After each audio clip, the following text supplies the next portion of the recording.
Well, hello, everybody. Welcome to the Old Guy in the Club podcast. I am the old guy. That's Neil Jackson fiddling with his microphone. That is not a euphemism or whatever that's. I was not diddling. You weren't diddling your microphone there, Neil? No. I learned a long time ago. Do not diddle with your own microphone. You can go or back. any microphone for that Yeah, I matter. was just saying. I mean, you can. Hair on your palms. Who came up with that one? That? Yeah. Oh, that's like it. as that as being a thing? Like, hey, don't Yeah. do that. You'll go blind. You'll get hair on your palms. Oh, you're mean- going to go cross-eyed? Oh, gosh. Actually, I have gone cross-eyed, but anyway. I was gonna say. I mean, So much for the There it intro is. to the show. And that's that guy right there is Rob Zilla down below. Hi there. Right there. Hi. I'm Rob Zilla. This is the Old Guy in the Club podcast. I was going to do the whole spiel, but we actually did just get our modest Jenna in the chat room. This is an interactive show, ladies and gentlemen, where four nightlife refugees, four Gen Xers talk about life and everything in it. Wow. Our good friend Artie Singh just made his way into the chat room. What up, Artie? Hi, Irene. Guys, this show is just as much yours as it is ours, so please don't forget to like and subscribe. If you want a reminder when we do hit the airwaves live, which is every Friday, 5 p.m. Pacific, 8 o'clock Eastern, I think there's a notifications alert somewhere in there. Happy Friday, gentlemen. Welcome to the Old Guy in the Club podcast. Is it Mike? Is it? Sorry. What the fuck is that? I'm trying to host your goddamn channel. It's not automatic hosting. This is bullshit. No, hell This no. is some bullshit right here. Hell no. You think, hell no. Now, when I talk about the chat room just being very lively, hi, Jay John, who just became my friend on Instagram just earlier this afternoon. Hold on. Jenna- Jay Sean is the creator of our flyer tonight. For those of you that haven't seen it, I will. What were you waiting for? I'm going to make sure I can show everybody right now. But Zilla, go ahead All right. with your thoughts. Jenna, our modest extraordinaire, first of all, Neil has an observation. Actually, she has observations for both of you gentlemen. Neil, having changed out of one black shirt and into yet another black shirt, I see no problem with this, personally. Neil, if you want to defend yourself, I'm going to go ahead and defend you for a moment, because black V-neck, polo hoodie, if there was ever a uniform for Old Man Zilla, this would be it. So, but Neil, feel free to defend yourself. No, I mean it was either change one black shirt to another or just scrub the stains out of that one and just keep rolling with the same black t-shirt. How did you stain the previous shirt? Protein What did you do? shake.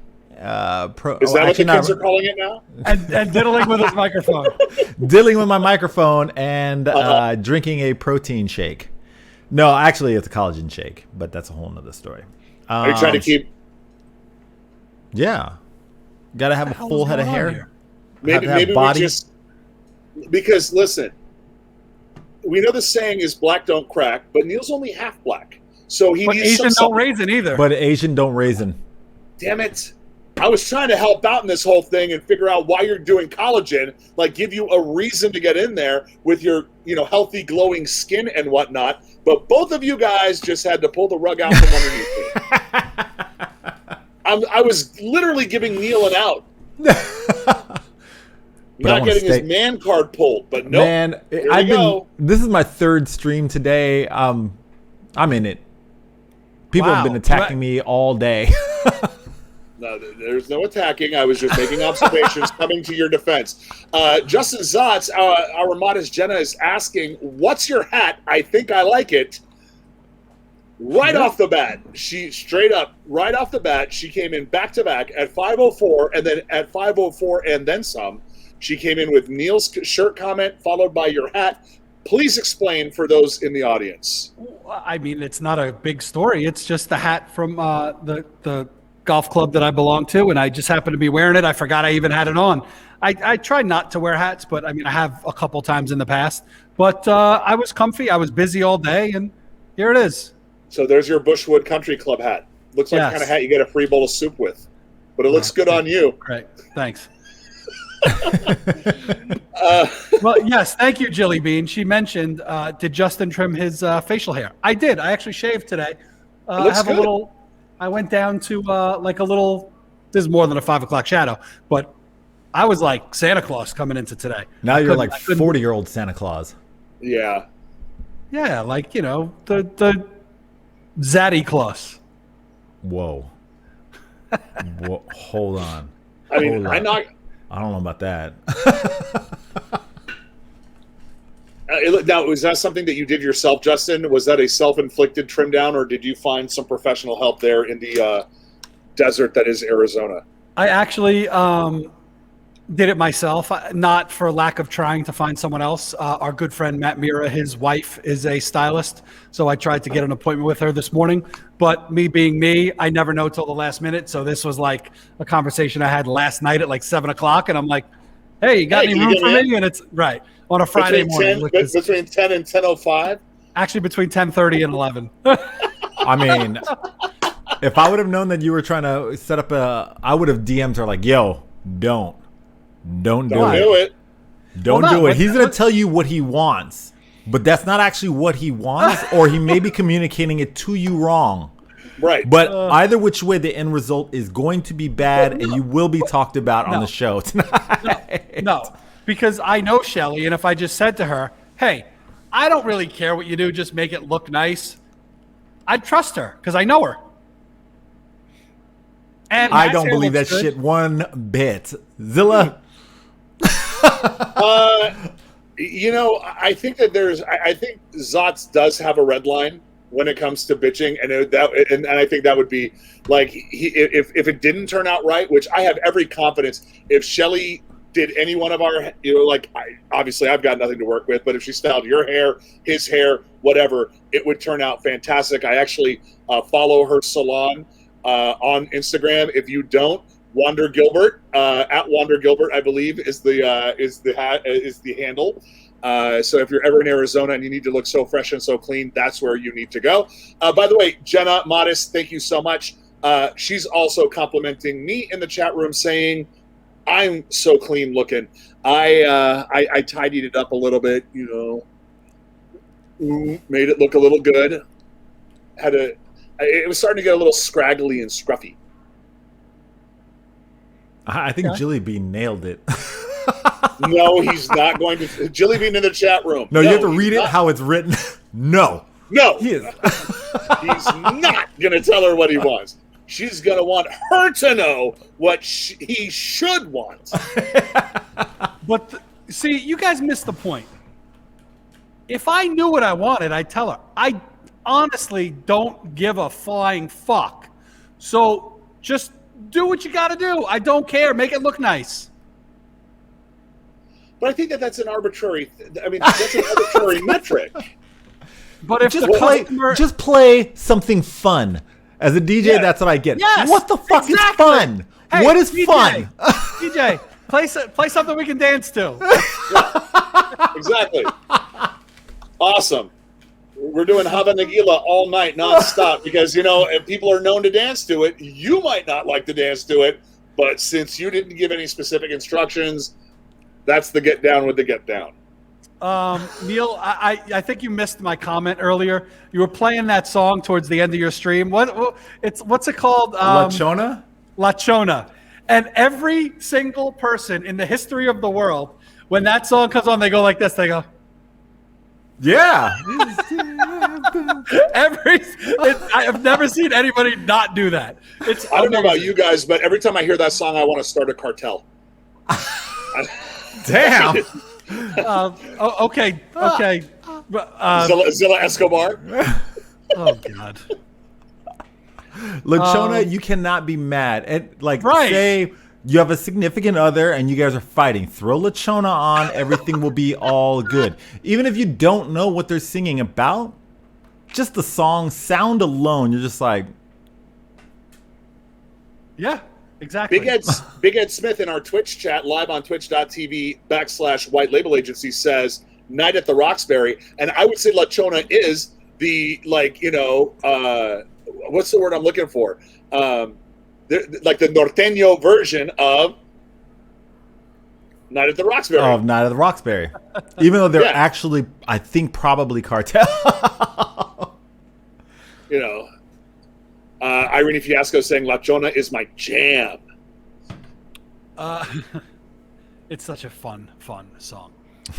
So a couple things we want to say, promote, notice, mention, whatever you want to say. It is our good friend Chris Masterson's birthday today. Hey. And I want to give a shout out to our good buddy. I put up a Instagram post earlier, and Neil was a part of that. I was so trying to report you. Surprisingly, I was not, because usually. Oh, that's right. There's that picture. There's a couple pictures of us. Well, yeah, your deli was in it. Yeah, but your restaurant was in it. Yeah, that is true. Would you rather me put you in it or your restaurant? I put my restaurant in it, and then I was going to do. Honestly, I was going to do you how you did Neil. But I hope you have that photo queued up. Otherwise, this is not going to make any sense whatsoever. That was a good photo. I did laugh for a second. I was like, this mother. Okay, let me pull it up. While Justin's pulling it up, guys in the chat room and everybody listening online, whether you're watching us live on twitch.tv or on the replay, it's kind of a thing now. When a friend has a birthday, you jump on the gram, you grab a photo, you'll do a little, hey there, happy birthday, because we don't call people anymore and wish them a happy birthday. We don't send birthday cards. We don't do any of that stuff. We let social media do all of the heavy lifting.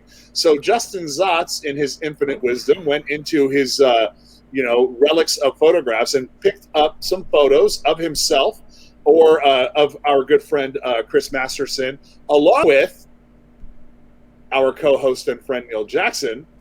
And I'm trying to stall. I'm trying to string it along, Justin, to just tee it up. I know. I got it. Hit the post. Wait, yeah. What the hell? You could see the wheels turning so much. You can see the technology smoke coming out of his ears. So many buttons. So many levers. It's like the little pinwheel. It's uploading. Okay.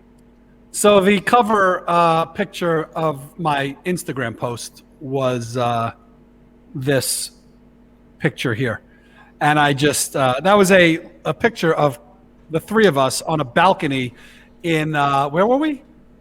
We were in Ravello, Italy. Chris drinking a nice glass of rosé. Myself probably one hand with a nice glass of rosé, and Neil having a little water. And when do they refer to rosé, Budweiser, as rosé? I don't only drink Miller High Life as rosé. It's my beer. Justin on a balcony in Italy, throwing down a Budweiser or a Miller Genuine Draft. But go on. No, what were you guys doing in Italy? I mean, what was this? It was actually for Chris's wedding. Okay. And we went out. We hung out for a few days. It was what a place. What a place. It was my first time ever in Italy. I'd never been to Italy. I've been to Europe a bunch of times, but never Italy. And wow, what an introduction to the city. You said country. What a place. Sorry. You said what a place, like you were walking into a Vegas casino for the first time. Wow, the Cosmopolitan. What a place. What a place. Yeah, it's Italy. It's a cradle of civilization, for the love of God. And before I met everybody in Ravello, I was with another good buddy of mine who basically grew up halfway between New York City and Montecatini in Tuscany. So I spent a few days with him in Tuscany, ate like a king, and then met up with everybody in Ravello, which was a very, very nice trip. That was a great trip. It was a great trip. Like, what a fun group of people. And the only, shitty part was the music at the wedding. But running into Eric Costin. Just Well, my first joke was that Neil actually DJ'd the wedding too. But so I don't know if you guys know who Eric Costin is, but he's a very famous skateboarder. Very, very famous skateboarder. And Can't be that famous. Ain't no Tony Hawk. No, he's actually he's the like next generation Tony Hawk. Right. I would think he's the second most famous skateboarder of all time. Yeah. Okay. Because, I mean, he has his own Nike shoe. That's famous. All right. So I didn't know who this guy was. And I don't even remember how it came up, but you were telling me, that Eric Costin's here and this and that. I'm like, well, hey, wait, let me set that. I walked in and I looked over and it was a combination of fright and disappointment. I was like, damn it, he is friends with Eric Costin. I guess I may have said that in my mind. I was like, are you fucking kidding me? And Justin was like, what? And I was strategically in certain parts of the wedding, like in the area. I was trying to stay on opposite sides of him because the funny thing about Eric Costin is he and I have like several mutual friends. We all kind of like Eric Costin's wife is good friends with me, Vice, and like our whole childhood crew. So anyway, we have connections in so many different ways. And so all of his people, like coworkers, friends, would always send him pictures like, yo, I see your twin, and it's always me. Holy shit. Wait a second. Now I'm wondering why we've never seen like the two of you in the same place at the same time. We were once. Oh yeah, no, this is like the Batman Bruce Wayne phenomenon. Holy shit, you got a doppelganger. Let you guys keep talking. Let me try to find a good one where they actually look alike. So Zilla, this has been years. Like this has been going on for years, and so we get to Ravello in Italy, and I go to my friend's wedding, which happens to be his friend. And I know when me and Justin got there, he and I locked eyes, and I think we had a full-blown conversation like, yo, I know you, and I know you know me, but let's just be cool. Let's just keep it cool, and we'll just stay on opposite sides of the wedding. For 3 days, we stayed on. We were never in the same group. Until the very end of the night. No, seriously. Ridiculous. Seriously, think of one time where we were in the same room next to each other. I'm trying to figure out, like, is there heat between you guys? No. It's just awkward at this point. Why is it awkward? Why wouldn't you just make friends? I'm not even going to argue with it. That does look like me. Yeah, and then like you make friends, and then you know what you do? You start booking hotel reservations. Like, hi, this is Eric Costin. I'll be staying there at the Waldorf Astoria, but I'll be checking in under the name Neil Jackson. And the next thing you know, you're in the presidential suite. You're getting invites to the X Games. It's a beautiful thing. Why aren't you running with this thing for all it's worth? I don't know. I think seriously, it's been so many years that it's been going on that I think it's just awkward. And I'm pretty sure he feels awkward about it too. Like his second in command at his company is a good friend of mine. And he was like, yo, I got to send this to my boss. This was like 3 years ago. He's like, yo, I got to send this to my boss. And he puts his arm around me and takes a picture. I've stopped his friends dead in their tracks in the Lower East Side. And they're like, whoa, I thought you were my friend Eric. And I was like, trust me, dude, I get that all the time. He was like, and they would take pictures. Like on the Converse, Eric Costin is calling up hotels, and he's like, "I'm checking in under the name Neil Jackson," and they're downgrading. Yeah, he and I. The funny thing is I think we've only said like 3 words to each other throughout that whole wedding. I talked to everybody else in the wedding. I think we said like, "You're making some hate." That is so weird. That's so weird. You're saying, Justin, you're saying stop. My doppelganger. You were saying stop, but you were with me the whole time. You're making it seem weirder than it was. It was not weird at all. It was totally weird. Stop. It was totally weird. No. I guess maybe because you've never been.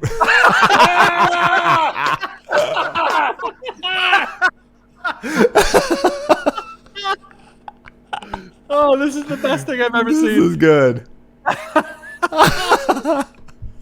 Oh, that's Can you set? Did Jay Chan send that in our group text? He just sent it to us, both of us. Oh, I'm posting that. Oh, that's so. You got to tag him though. Yeah, no, I'm definitely gonna tag him. That's so funny. Great comedy.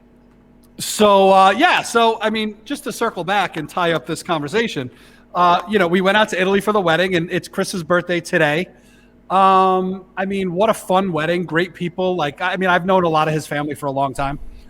So it was really cool, and I met some new people that were super fun and a lot of fun. Like just a great wedding in a little tiny town in Italy, on the what do you call that? The Amalfi Coast. Like, oh my God! Like, what a beautiful place! Great food. Did you see George Clooney's house from there? No. Is it no. like Como in that area? I don't know. I've never been to Italy. Yeah, he invited me over. I just I closest to Italy I've ever been is the fucking Olive Garden. That is not close. That's the only tour of Italy I've ever had. Is my soup, salad, breadsticks, and a giant slab of lasagna from the Olive Garden. That's all I know. I love their salad and their breadsticks. I can't believe I'm admitting I've been there, but great salad. You and Sean Hannity, big fans. When was that wedding? Was that a year ago or 2 years ago? It was in June. I know that. 2 years ago. I mean, we've been in quarantine for a year, so you and I haven't been in Italy. You and I haven't been in Italy for that was a while. That was 2 years. So June of 19. Yeah. Right? Yeah. Wow. Seems like yesterday. And Chris's wife is pregnant. I think she's around 5 to 6 months pregnant right now. So we're gonna have a little Masterson running around. All right. So there was enough of that. All right. So the next thing I want to promote, because that's what we do. My brother, who's not in the chat, I don't believe, he started a company. So I'm going to promote it, and it's called Crackpot Brakes. Okay. Now my brother has a number of companies, but this one is for basketball card breaking. I don't know if anyone knows what that means, but if you like basketball cards, baseball cards, you like to rip them, you like to open them, you like to break them, crackpotbreaks.com. I did my part. I better get some free shit from that. Anyway. On that note, I didn't. You've talked about like the card thing on a couple of occasions on the podcast, and we've talked about it offline. I, this morning, didn't quite realize how big this resurgence in sports cards and collectibles has elevated to, until as I was scrolling through, I couldn't sleep last night for the life of me. I'm scrolling through my TikTok, and I see a series of videos of a customer at a 24-hour Walmart confronting the employees of said 24-hour Walmart for using their employee privileges and buying up all the sports cards prior to them being able to hit the retail market. Like, they would get the delivery, they just go to self-checkout, and the dude was videotaping the employees like checking themselves out, and they've got carts full of sports cards. And at that moment, right then and there, I'm like, oh wow, all right, if you're going to risk your non-executive salary job for access to these cards, there must be some value in them. Yeah, the trading card market has gone insane. I mean, you go to Target or Walmart and just look at the shelves, and they're just empty. Everything's gone. Basketball, baseball, hockey, football, Pokemon. I mean, just this past week, I had some Pokemon boxes that I was helping. I was ripping open with my kids, and they love to do it. And my 11-year-old pulled a card that is a $300 card.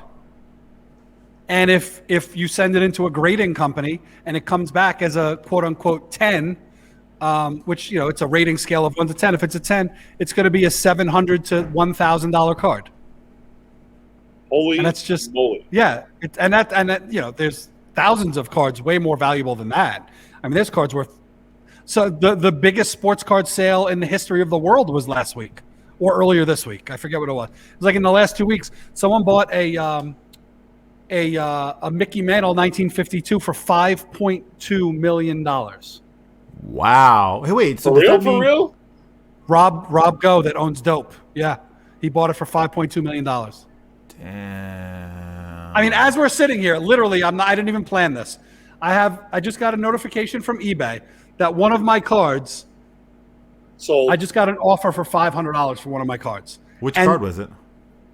It's a RJ Barrett rookie card that's 1 of 10 in the world. It's number 9 of 10 in the world.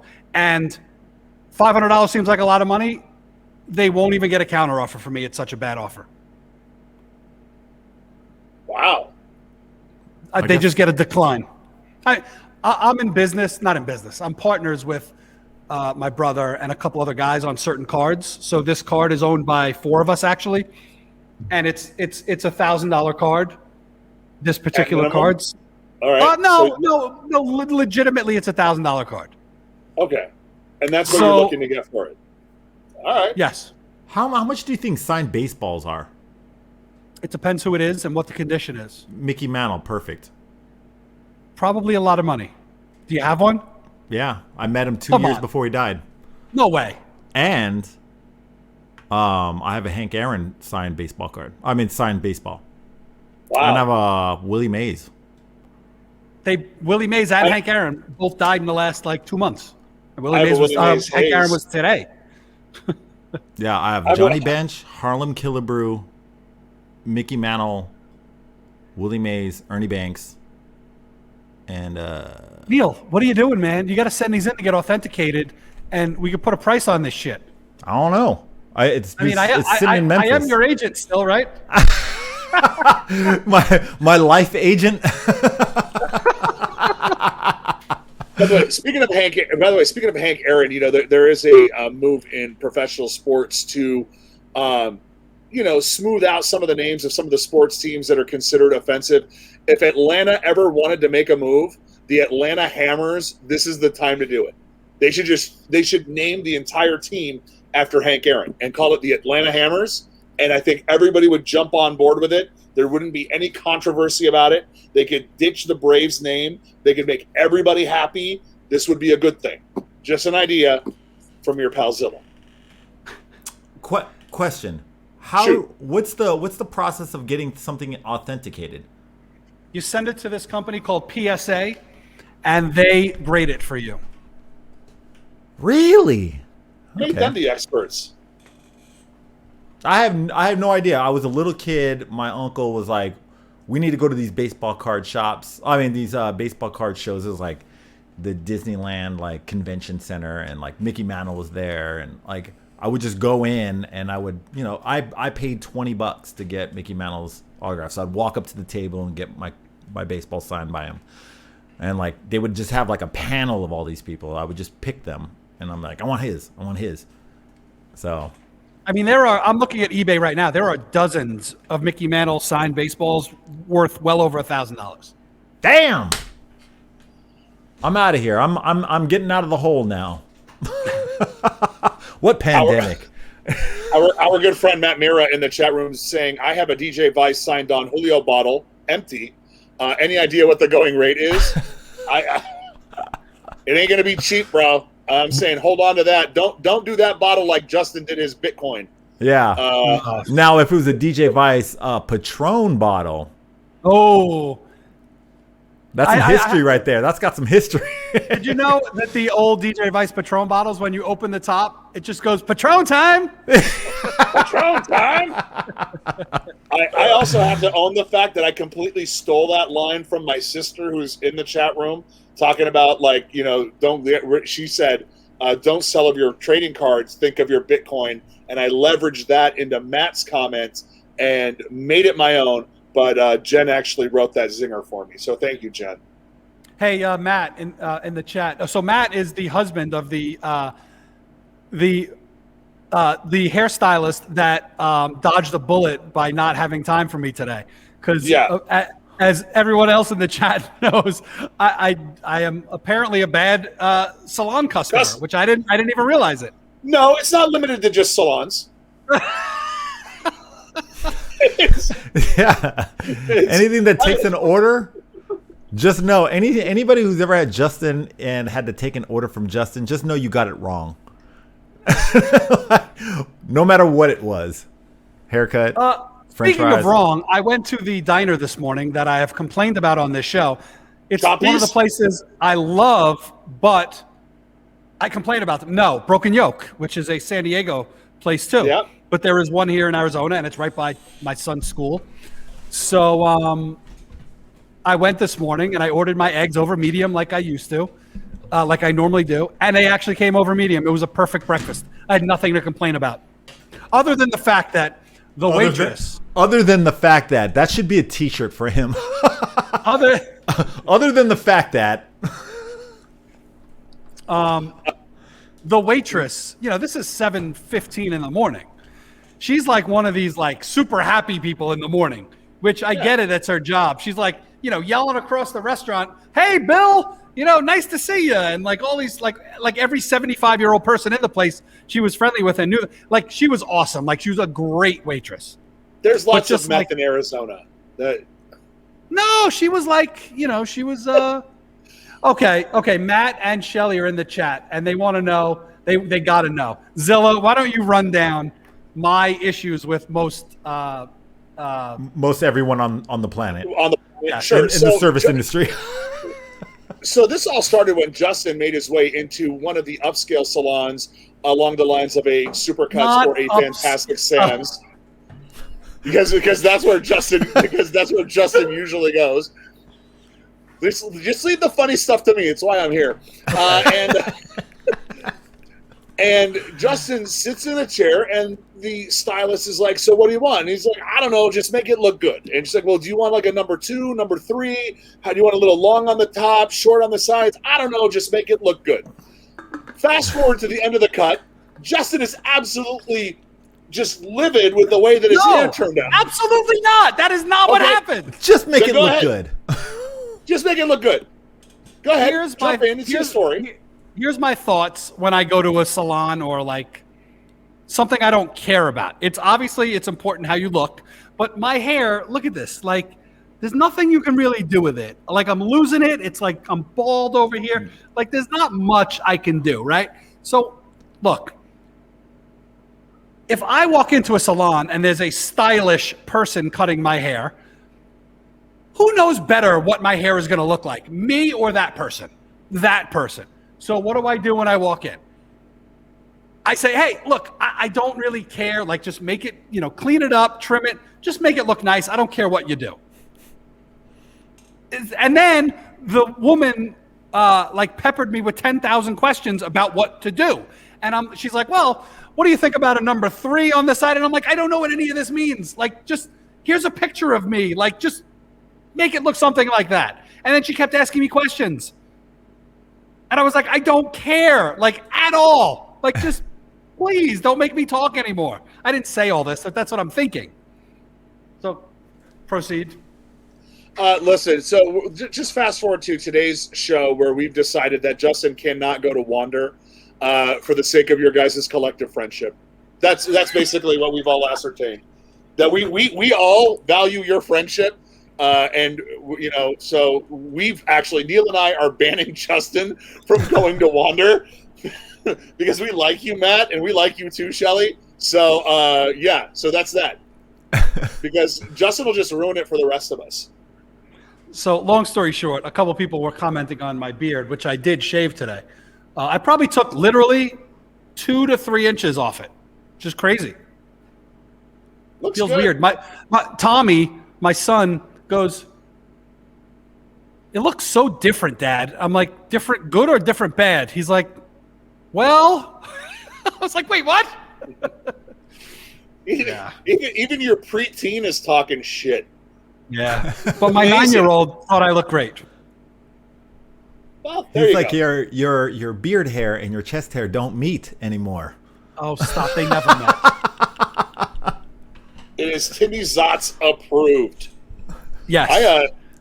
The place that you ran through the ringer last week, Chompies, when you were talking about, Neil, you missed this. I got to tell you, Neil, boy, did you choose an awful time to bail out of a show, because the minute you left, it was all guns on Zots. And so here's the short version of it. Justin is once again going into one of his tirades where he's like, so I sit down at the table and I say, I'd like a matzo ball soup and then a half of a pastrami sandwich. And the waitress brings out the cup of soup and the half sandwich simultaneously. And, Justin's pretty animated in his, in his descriptions about why this is. And I wanted it like this. And, I wanted my soup. And then I wanted my sandwich served after. And that's why I said, and then. I chimed in and said, maybe you should have said, I'd like the soup as to start. And then, if you add the words to start. But then I took the radical step of, this is crazy, you guys. I looked at the fucking menu. There's an item on the menu that is literally the cup of soup and the half sandwich as a singular item. It's $12.95 at Chompy's. She was bringing him exactly what he ordered. And that poor woman has been excoriated on the old guy in the club. You were actually you were very nice to her. Yeah, and just like wise words of Lisa, no and then. No and then. No and then. No and then. And then. Thank you for that, Lisa. Thank you for that. So you totally missed a good one last week. Oh yeah, it was a good 30 minutes of mayhem. So Chompy's, I could not sleep last night to save the life of me, flipping through the channels, and I turn on. I stumble across Man vs. Food, and lo and behold, they're in Scottsdale, Arizona. I'm like, so it's like 3 a.m, and then I see the guy walking into Chompy's. I'm like, that's the place. That's the place that Justin goes in and brutalizes those poor people on our podcast. They have their what would you call it? Like their contest meal? What do you call it? Like a challenge meal? A food challenge. And the good what was was the it old National 96er? Lampoon? Yeah, the old 96er. that was from The Great Outdoors, right? Yeah, that's it. So their challenge meal is like it's a 6-pack of pastrami sandwiches, but the pastrami sandwiches I think are inside of potato latkes, excuse me, and then a half dozen black and white cookies, a tub of slaw. It's just like it's more food than any one person could or should ever engage in. Where you take it and you put it next to your stomach, and it's like it's physically impossible to put that into that. Right, exactly. Like if your stomach was a barrel, you couldn't fit that food in said barrel. But this dude took it down like a freaking champion. So, by the way, your sister agrees with me, just so you know. But I said that and then exactly. No, no, there's no and then. You should have been Never gets old. Never gets old. Sorry, Justin. There is no and then. Okay. Well, look, I honestly admitted defeat last week over a number of things. I got destroyed. You like it would have been like Christmas morning for you. I just got destroyed like over 3 different things. But it was all in good fun. But Neil, I swear to God, you would have just sat back, put your feet up on the console, and it, like he said, it would have been like Christmas morning, Super Bowl, and 4th of July all rolled into one for you. Except for the Super Bowl because you don't follow sports. But you know where I'm going with this. Would have been like Fashion Week. I don't even follow that. All right, so I'm going to put a picture up on the screen, and we're gonna talk about this for the next few minutes because this has literally taken the world by storm. Oh. For those of you that didn't see our flyer for tonight's show, why do I look so natural? Look, your hands. It's so great. And Zilla looks like a psychopath. For some reason, he's holding my hand. I don't really understand that part of it. I look like a serial killer. And we got Slick Willie on the end there, and our Uncle Bernie. But I look so comfortable, and my face looks like it matches. My facial expression looks like it matches the way he is sitting. It's so good, so good. I'm just wondering why I'm wearing socks and flip flops. I don't. What is that? What am I doing there? That's just. But you got wingtips on, so that's cool. Oh, is that what those are? I can't tell. I think those are wingtips. I'm far too close to Zots. This is a big issue.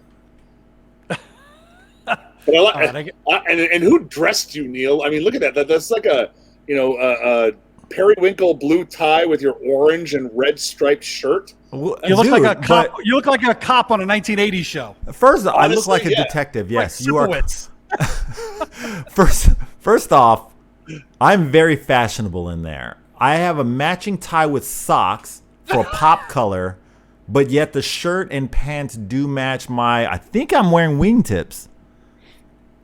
I'm very fashionable in that. And I'm I'm very fashionable in that.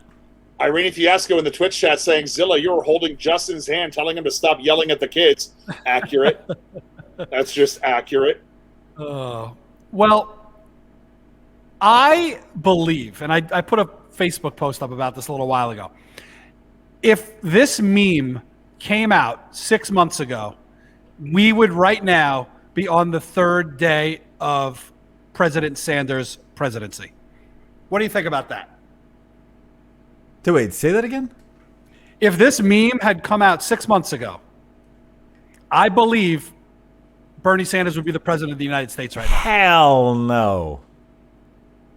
I mean, I would have liked it to. I wish that were true, but I don't think that going viral would have made him. No way. I don't know. Not on this. Not in this race. Things were way too serious.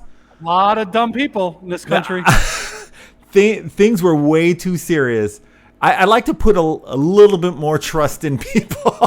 Well, that's our first mistake. I think when we brought in a reality star, I think that was the one thing that taught us we cannot. It happens. We had a cowboy last time. Yeah, but I mean, Ronald Reagan was in a TV show with a monkey. Right. Yeah, but he was also the governor of California at one point as well. I mean, it's not to say that you can't transition from one career path to another, but, in terms of landmass, the third largest state in the union, at that time, California was still a major economy even then. There is some legislative and governance. There's some experience in the governance that Ronald Reagan brought to the table. His politics aside, last president was a guy that hosted a game show. Little John. Yeah, as Barack Obama said, the wealth of experience that you bring into politics includes, being at a steakhouse and realizing that there was a lack of leadership, and you didn't fire Little John, you didn't fire the other guy, you fired Gary Busey, and that was the right move. I mean, that's what he brought to the table.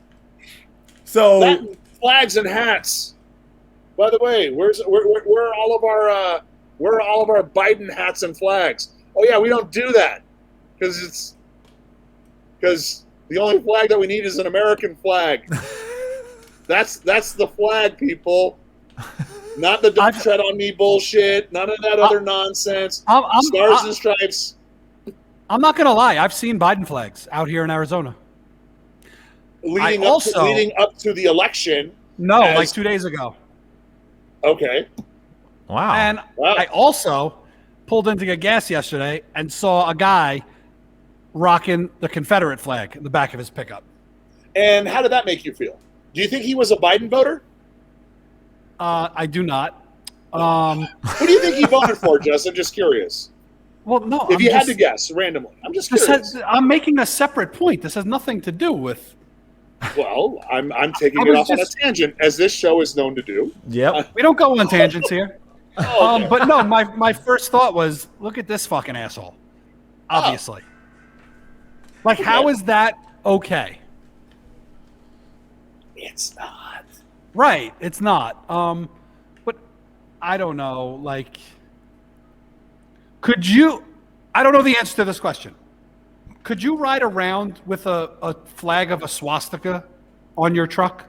No. Is that legal? And nor should you. I don't know if it's No, legal. no. or I'm not asking legal. if I'm asking. Of course you shouldn't. I'm asking if it's actually legal. I don't know. I don't see how it could. I don't think it's illegal. Do you think it should be? No. I find it to be morally reprehensible. I find it to be repugnant beyond all. I think that we need to just create a society where people feel shamed to have those types of that type of belief. I just can't equate it. And there used to be a time where people felt totally shamed to have those beliefs that they wouldn't dare bring them out into the daylight. Personally, me, this guy right here, speaking for myself, not for you, not for anybody else. Can we just go back to where, bigots felt like it wasn't cool to be a bigot? Please.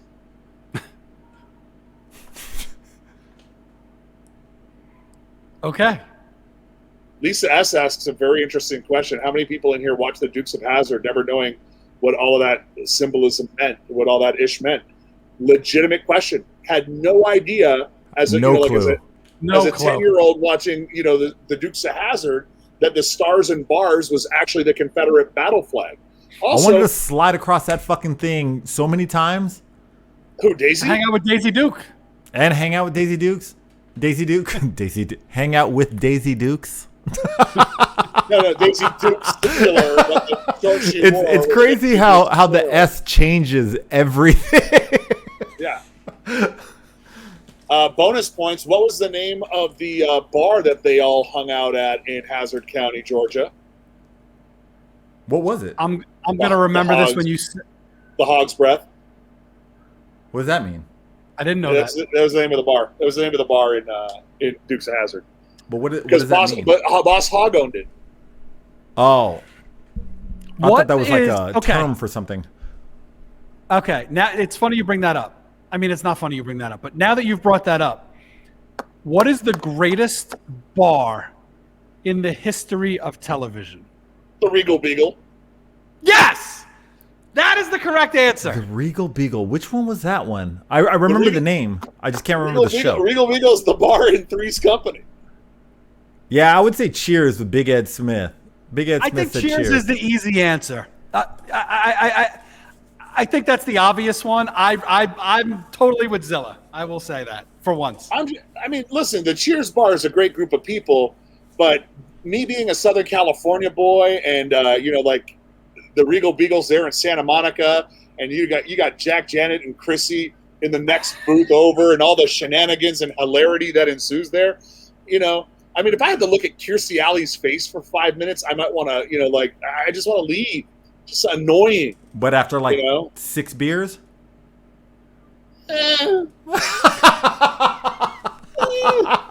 Get a couple shots of wild turkey and about a sixer. A sixer? A sixer and get tanked. Wow. Besides, Mr. Furley and Mr. Roper potentially walking in, those are guys I want to have beers with. Who would you rather have a beer with? Mr. Furley or Mr. Roper? Yeah. Mr. Roper has got like my I think we vibe on the same level of sense of humor. Mr. Furley is a fashion icon. Wait. Sort of like me in that one photo you just showed? With the one where you're wearing the black t-shirt? No. Me sitting on the park bench. Yes. Look at that. Look at that, guys. I know what's up. That's like I want to know what's in I want to know what's in the black plastic bag that I have at the end there. What did I buy at the store? What do you think is in his black plastic bag? I'm just curious on what the guesses are. Geritol. Maybe a little a mustache comb, possibly. His or is that teeth? in my pocket? His teeth. Metadent. I mean, speaking of like TV show bars, like what are some of the other Hollywood, bars that are readily acquainted with television shows? Like those two come right up off the top of my head. I'm just trying to think of what other, Your sister has a good one. Okay. Moe's Tavern. So good. What was that one? The Simpsons. I never watched Simpsons. I never liked Yeah. that show. Another good one. I think we've talked about this on the show, how people hate this show. How I Met Your Mother. They always go to that one bar. Yeah. I like that. It's a good bar. Barney's always getting slapped in the face, which I'm okay with. What else is there? Does the Bada Bing count? I would think so. Does Yeah. the Bing? I mean, I'd hang out there once or twice. Sure. Wait, Big Ed Smith, come Archie. in. I don't remember Archie Bunker hanging out at a bar. Didn't he have a bar? And by the way, yeah. By the way, I totally goofed on the Dukes of Hazzard thing. I'm going to correct myself. It was the boar's nest, not the hog's, whatever I said. Right. So I totally goofed on that. Interesting. Yes. So I goofed on that, but I knew that there was a bar there. All right. Yeah, that's where Daisy worked. Oh, you know another bar Kelsey's that bar. you know where I would love to hang out? The Double I'd love to Deuce. hang out. I know it's a movie. It's a movie, but come on. Also, Arnold's. Arnold? I would love it. Arnold's. I mean, it's more of a restaurant and bar. It's a restaurant that became a bar, but I'd hang out at Arnold's from Happy Days. Oh yeah, yeah. Wow, Oh, Neil looks so confused. Are you looking at the chat room, or are you just trying to think of the restaurant from Happy Days? No, I was looking up Archie Bunker's bar, and it was Kelsey's bar. Kelsey's. Yep. Well, according to the list I have here, is that Archie Bunker's place had Archie Bunker's place. So, okay, because it was a spinoff. All in the Family was the first iteration of the show, and then the second iteration was Archie Bunker's place. Right. That's why it was, and he had a bar. Bro, you can't say a lot of the things like in today. It's crazy how, for as much as we've kind of evolved, and things have become a little bit more tolerant. A lot of the things that were said in shows like, All in the Family, the Archie Bunker show rather, and its spinoff, The Jeffersons. You really couldn't say a lot of those things anymore. No. Definitely not. And how do you feel about that? Do you agree that we should evolve and not use that kind of humor? Or were you like, you know what? It was funny back then. People should get over themselves. What's your thoughts on that?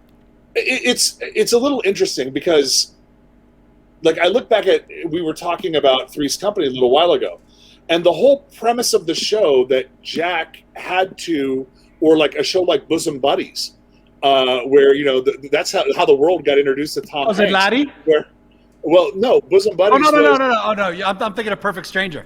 Yes, so those two guys had to dress up as women to live in a low-rent women's hotel, which was Tom Hanks and Peter Scolari, or the premise of Three's Company, where Jack had to pretend that he was gay in order to get Mr. Roper to sign off on him living in a 3-bedroom apartment with, Did Chrissy and Janet share a room, or did they have? I think they were roommates. Separate rooms.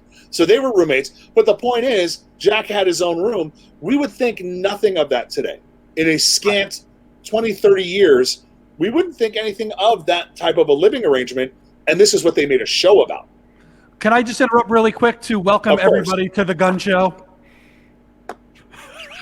Yeah, seriously. Do you even live? Neil, what are you doing?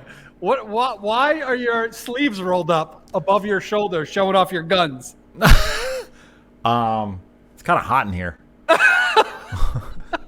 It's getting hot in there. Don't It take is. off It all is your actually. clothes. It is actually getting hot in her. Jay Sean it is is. saying. Jay Sean is saying Married with Children would get destroyed if it aired today, and I don't disagree with that sentiment. Oh man, Married with Children. I mean, they're all classic, incredible shows. Like super well written, like funny. Yeah. All three of the shows you mentioned. Well, 4 if you count Archie Bunker's Place. But like, no, there could be no Married with Children right now. No way. Never happened. It is not really me. Do you guys ever let Neil talk, or is he just the token good-looking guy? The I think I'm answer a to little both questions is the answer to both questions is no. And I could answer both of those with one word. Neil does a lot of talking. If you haven't checked out Neil's personal podcasts, which are Beans, Rhymes, and Life, he streams every day on Twitch. You could wake up with Neil. He's a guest on many other podcasts. But yeah, on this one, sometimes he feels like a nut. Sometimes he don't. It's just the way that this show goes. So sometimes he lets us do the talking. Yeah. But if you want the all Neil show, you know where to find him. Will Neil call us buttholes in this chat? Neil, will you call people buttholes? No. This is your guys' show. I am just. No, it's ours. Together.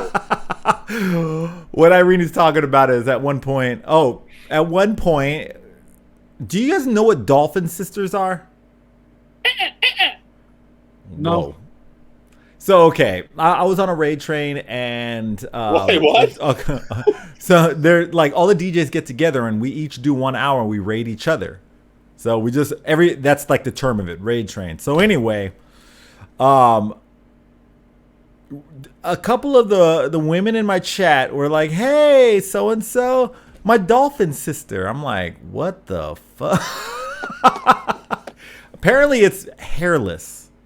When you go hairless, no body hair. Jesus. And so they call each other Okay. Dolphin Sisters. And then it sparked off this entire conversation in the chat. And I'm DJing. And I was like, did you guys even come here to even listen to me play or what? And they were like, oh, wait, you DJ? And I was like, man, you guys are buttholes. And they're like, did you just call your chat a butthole? A bunch of buttholes. But yeah, so there's a thing called Dolphin Sisters. That's such a dumb name. Stupid. Also, how is that a discussion topic? What, Dolphin Sisters? Like, how does that come up in a But a conversation lot of people amongst don't. people like, hey, Justin, how's your day going? Shave your balls this week? Like, guys don't do that. Like, We could be like Walnut Brothers. I don't know. right? Like, I don't. Who does it? Like, are the girls like? Do the girls like? Oh my God. Okay, I'll see you at brunch, and then they're over at brunch. I'm gonna have the eggs Benedict. Thank you so much. So listen, I just got my butthole watched. How about you? Like, it just doesn't seem like something that would happen in everyday conversation. Please, in the chat room, if there are any Dolphin Sisters in here, please explain to me because, curious minds want to know. Cassandra in the chat says because we smooth. Yeah. As a kid pops into the stream.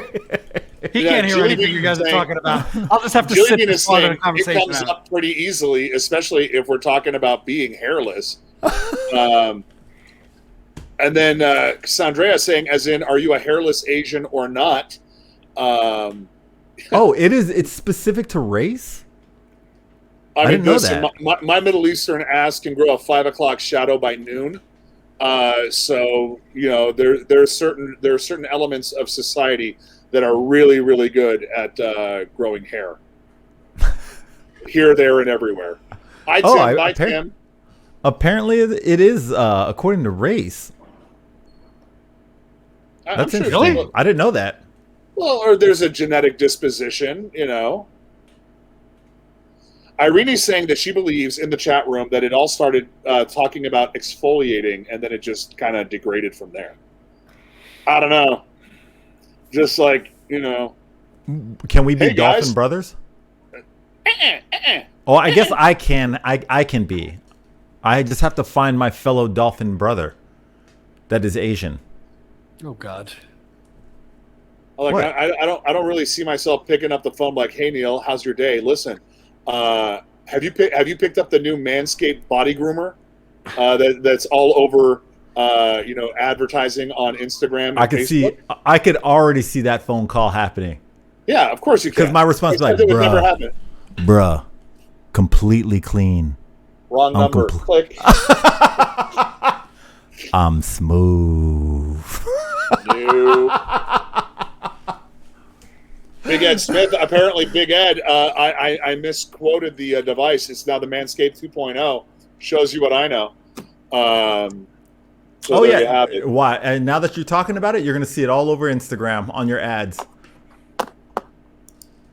Probably because it's listening, I'm sure. All right, moving on. Yeah. Do we have to, though? Instagram's like, oh, Manscaped, say no more, fam. I got you. And at 6:03 on this, the 21st day of January 2021, or what is it today? The 22nd day of January 2021. Justin Zuss actually moved the conversation along. He actually just moved it. I mean, I haven't yet. Now you guys are really cutting me off. We never do that. All right, there you go. Go ahead. So I'm going to ask Zilla a question, and Neil, obviously, but this is also a question for everybody in the chat, because I know everybody will have an opinion on this. So Zilla, when you win Mega Millions tonight for $1 billion, $1 billion, what are you going to do? Never this show again, that's for sure. It's a significant sum of money. I mean, have you guys considered?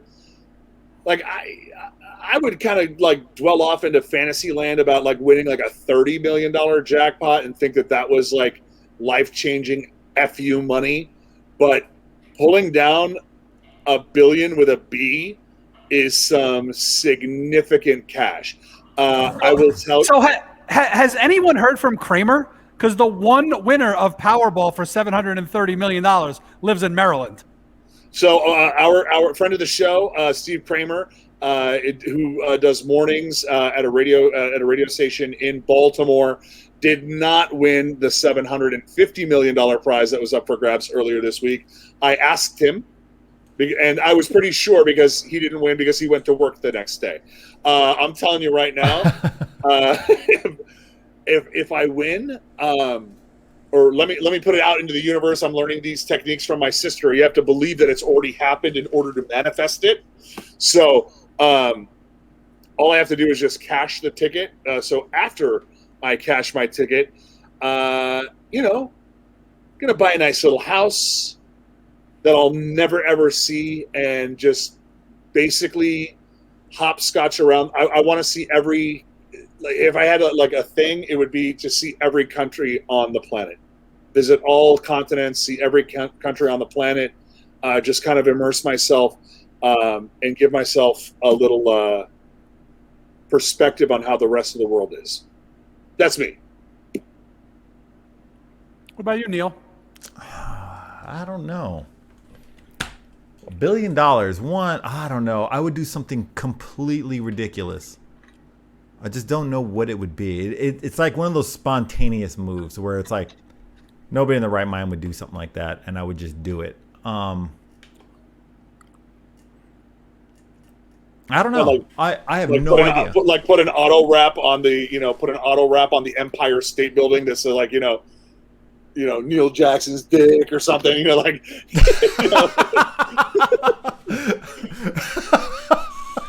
Behold, Neil's McMeat.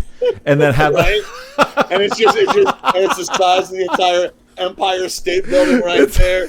It's a big old billboard, and then it extends out. Zilla, I like I'm just saying, when you're saying something that's just completely out of I don't know. I would probably. I would buy myself a spot on a spaceship, maybe. I don't know. I'd want to join one of those exclusive clubs that Elon is. I would go to Burning Man. I would buy Justin's country club and then tear it down, just to be an asshole. Buy the country club and then bar his membership, and when he goes to another country club, buy that one too. Sell that country club, tear it down, sell the land. Go to the next country club, buy that one, tear that shit down. All of a sudden, Justin can't golf anywhere. Can't figure out that we're the ones behind it, fucking with him. Promote the lady from Chompies that he gave a hard time to like CEO, just so she can attack him. I mean, I would buy like a commercial in the middle of the Super Bowl, like, yo, I'm fucking rich, motherfucker. Like 30-second spot right before the halftime show. I would go to the Super Bowl. Like, I would actually probably play in the Super Bowl. Like, I would be the halftime show. It's like the Pepsi halftime show brought to you by Robzilla. What's up?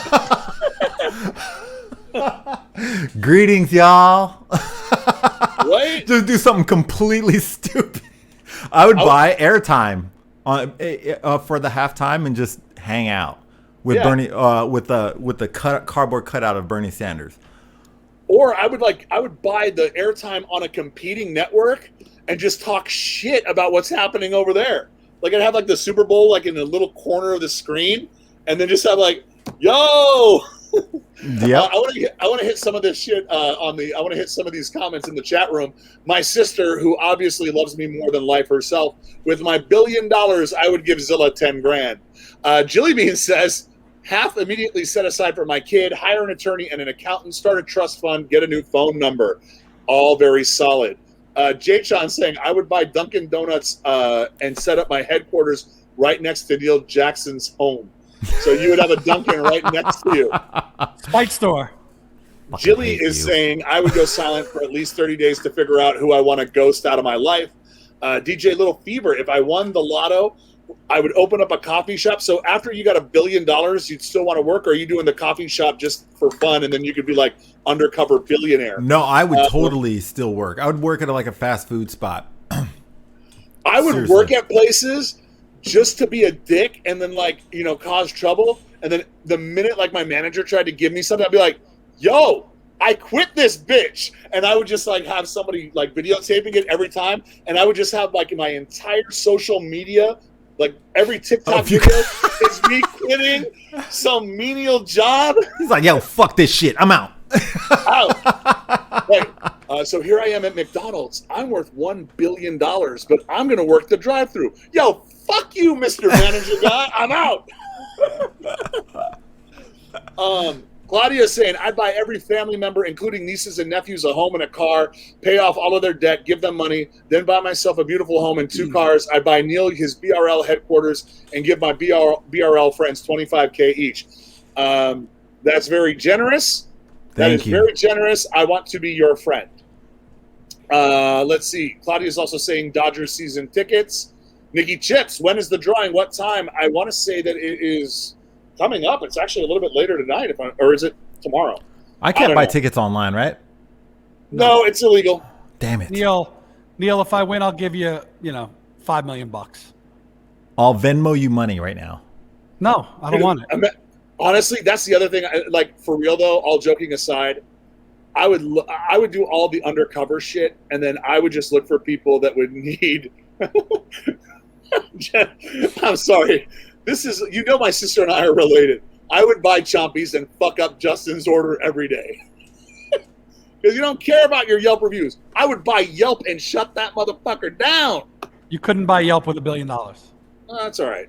And not that you would even have $1 billion after all the taxes and stuff. No, I think I could do some damage with 500 million. But if you have that much liquid, can't you? You could borrow. Get when a you got loan? that kind of money, Yeah. you can do whatever you want at that point. Irene's saying I'm so lame because most of my money would be donated. Well, the Robzilla Memorial Trust Fund is accepting donations, even though it's not memorial because I'm still here.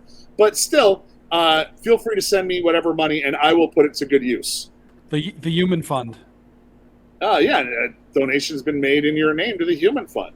Marco Penta saying buy Bitcoin. Yeah, I mean, you know what I would buy a whole bunch of apartment buildings, and have that. I would just have that absentee income coming in, like a little investment income. Make sure my family's straight, and like I said, I'll be in Cabo, like. Hey, Jess will come find me over at Mandala, just sitting in a corner. Hey, I'm just here again. Yeah. What would you do with the money? What would you do with the money, Zots? 2 chicks at the same time. It's a lot, dude. You guys are looking at me like I'm crazy. You never seen Office Space? I think. Oh my god, you guys suck. Because right when you I've said seen that, I Office just Space. pictured that, and like you can't unpicture that. You guys are the worst. How do No, you I've not seen know? Office Space. You just delivered the line completely wrong. No, I didn't. Okay. Ugh. What would I do? I would, let's see. First, I would shut the fuck up about it. I would hire a team. I would get my money. What would I do? I would take care of my family, like my extended family. I would buy like a couple houses here, one for me, one for my ex. I would hire. She's yelling from the other room. I win. I would hire probably at least one nanny, maybe 2. What else? Definitely hiring. For the kids or for you? I'm definitely hiring a chef. 100%. I would buy a house in. Well, I guess she wants a chef too. Okay, yeah, 2 chefs. I have 2 chefs. Yeah, the one chef can cook 2 sets of meals, but go on. That's what poor people do, Zilla. Oh, sorry. With your broke ass. Who shares chefs? I mean, what? I mean, Jesus! fuck is wrong They'll with kick you? me out of my. They'll kick me out of my country club. Obviously. You wouldn't even qualify. Dude, I might have to depart for a second and go get a. I didn't realize that it was Neil, I $1 already billion. told you I'm giving you $5 million if I win. But what if I win? You're not gonna, because you're not leaving the show. I mean, you can, but and then you give me $5 million if you win. So after I bought my houses here in Arizona, I would buy a ski house, probably in Sun Valley. I would buy a house in probably San Diego. I'd buy an apartment in New York. Probably something in Mexico. And I would probably buy a little house on a canal in Amsterdam. Nah, man. And I would travel. spend. Well, that's exactly why I would do that. I just mentioned like all the places I love to go to. No, So I would have a house in those places. I would just put my money away, just travel wherever I want to go, stay in all these different hotels and stuff like that, the finest hotels, until I die.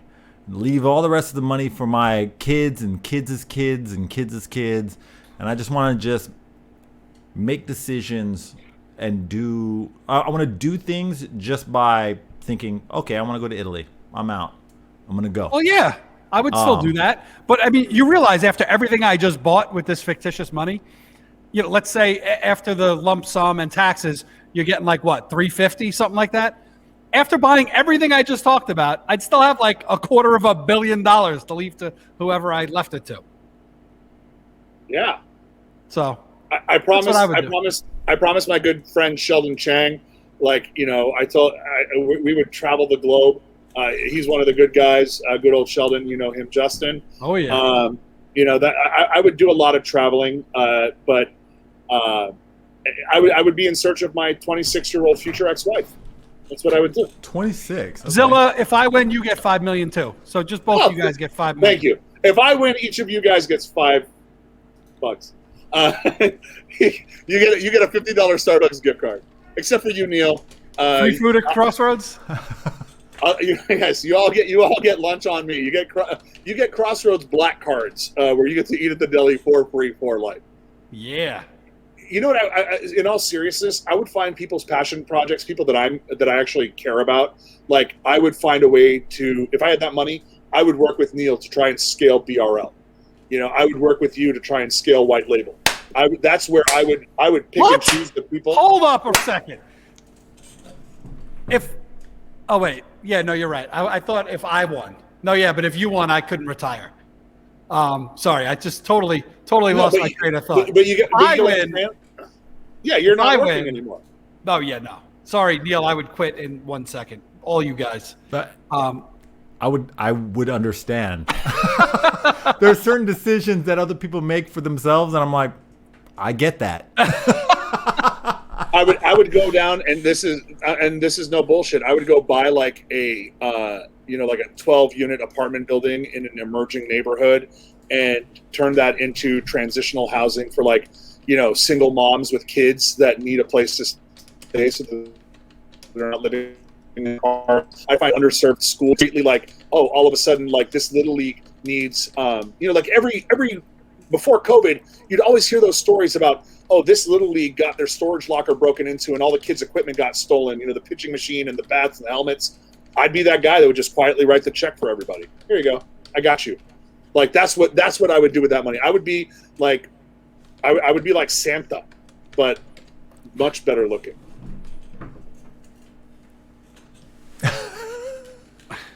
Sorry, guys. No, oh no, you're good. You're good. You're just fiddling with your microphone as always. Oh no, I was fiddling with my keys. I was diddling my keys. Diddling them? Diddling them. I want to get some more information as to what some of our visitors in the chat room would do. Who you haven't been watching? What? Like, how many kids would you want if you won the lotto? I was like, if I win, many. Hey, Jen, all around in the world. Chat, Jen, your sister says she's not going to change a thing, and none of you will know. I'm okay with most of that, but can you at least, put this contractor fiasco behind you guys and like get you guys a nice little house so you guys can relax? You do that at least for me. We're working on that. We're working on it. Oh God. Yeah, honestly, guys, that was my list today. I don't have anything else to talk about. All right. What was I'm just curious. What was your best Bernie meme? Other than the one that promoted this show? Outside of this one. The UFC one is pretty good. Where he has that the guy. UFC one was really good. I saw the Basic Instinct one. I saw some good ones earlier. I just got to find them, like really good ones. The Friday one is good. Oh yeah. I just saw that one. Did you see the Psy Gangnam Style one? No. Where it's like him and Psy next to each other. It was so good. Man, that song was hot for like 45 seconds. Dude, but that thing was like huge for 45 seconds. I saw the Janet Jackson one.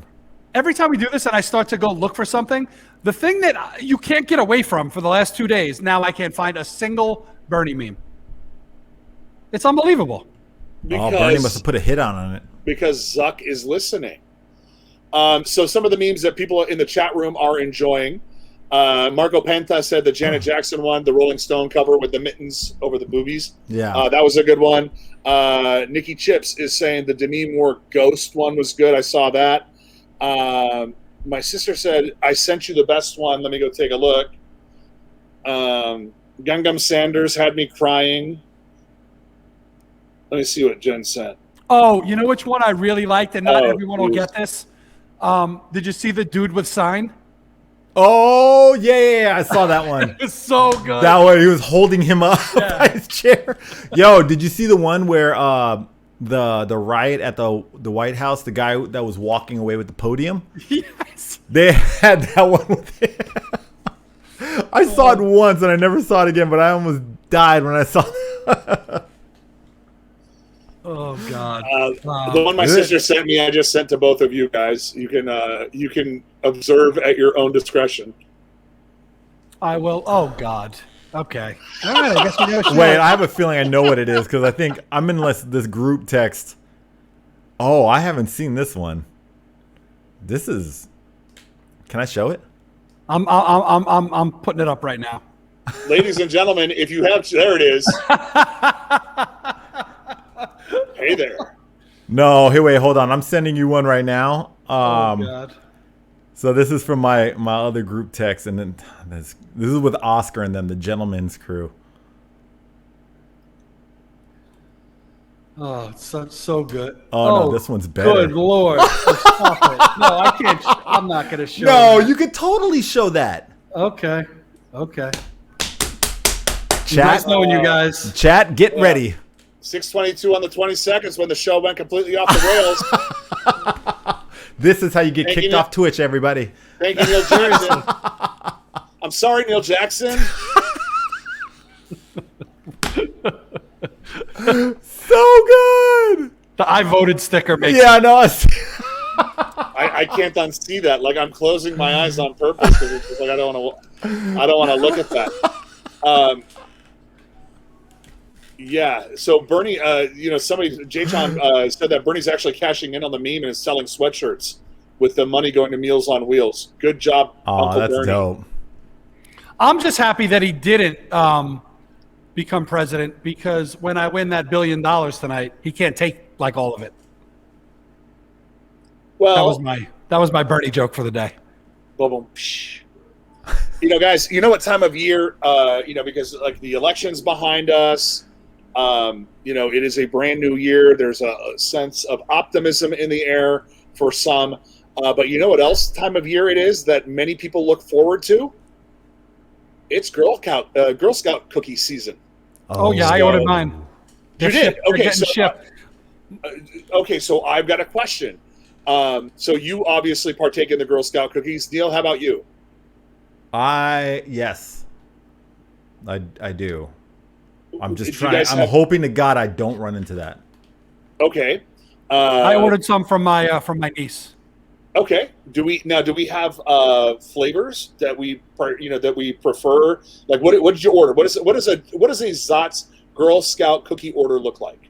Let me see if I can find it. I like the peanut butter ones. What are those with? They're like almost like Nutter Butters, but they're not. Hold on. I gotta I'm looking them up too. Okay, that's not it. Where I think I might have deleted my order. I just have faith in the Girl Scout cookies that I'll get them. And apparently there's new like s'mores.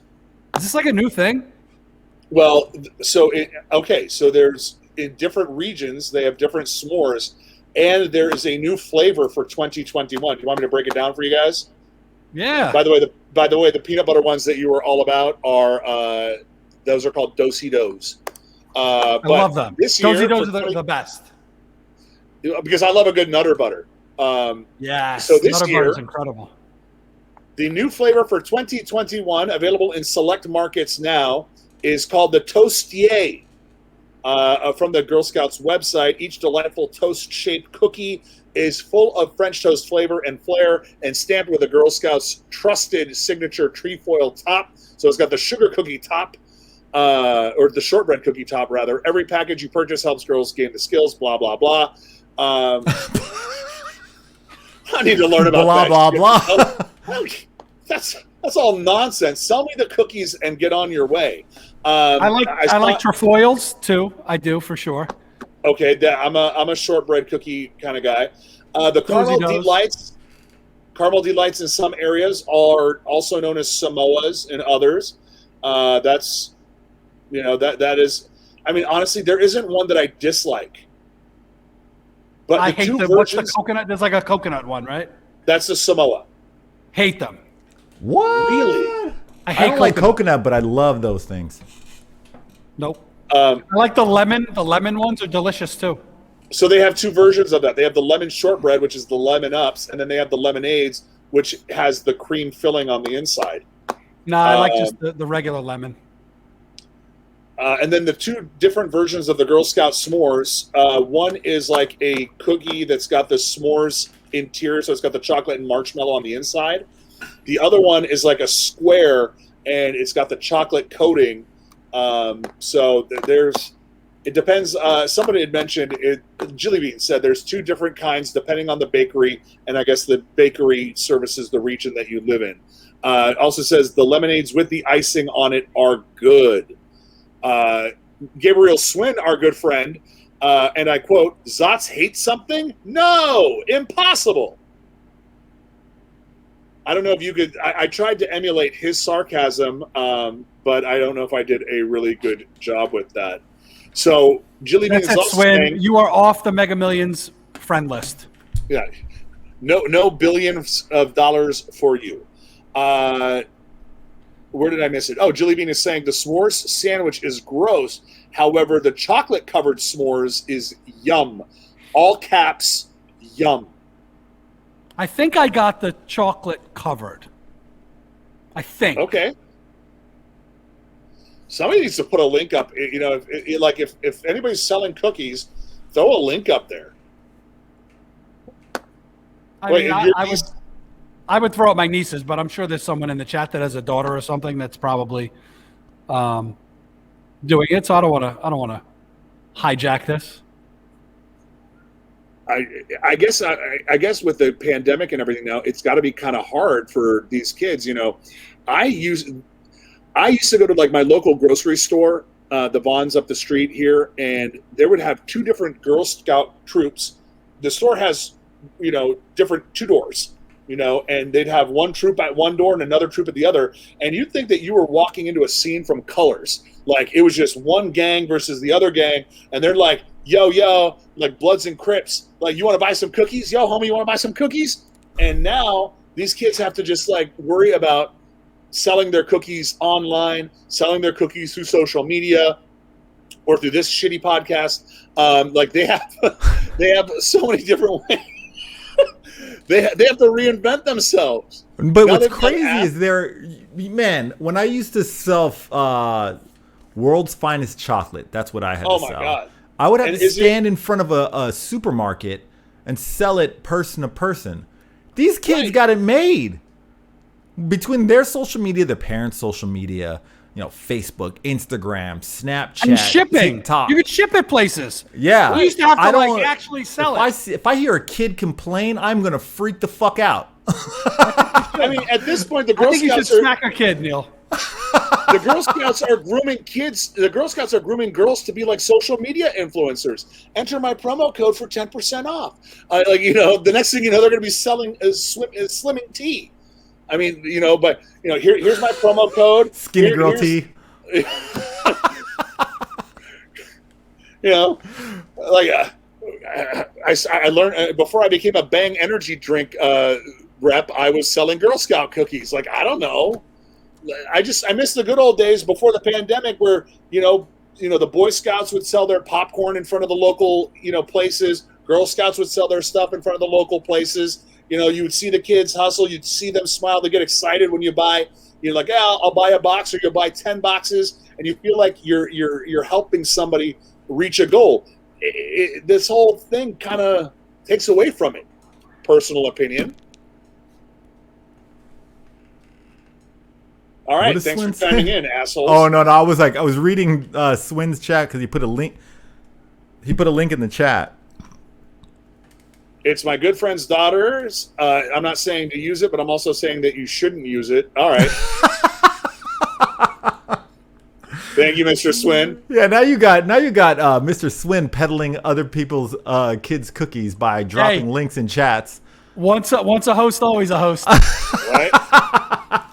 Neil, you brought up the world's greatest chocolate. I definitely remember selling those. World's finest chocolate. Oh, and on the back, you got a discount on a Big Mac from McDonald's.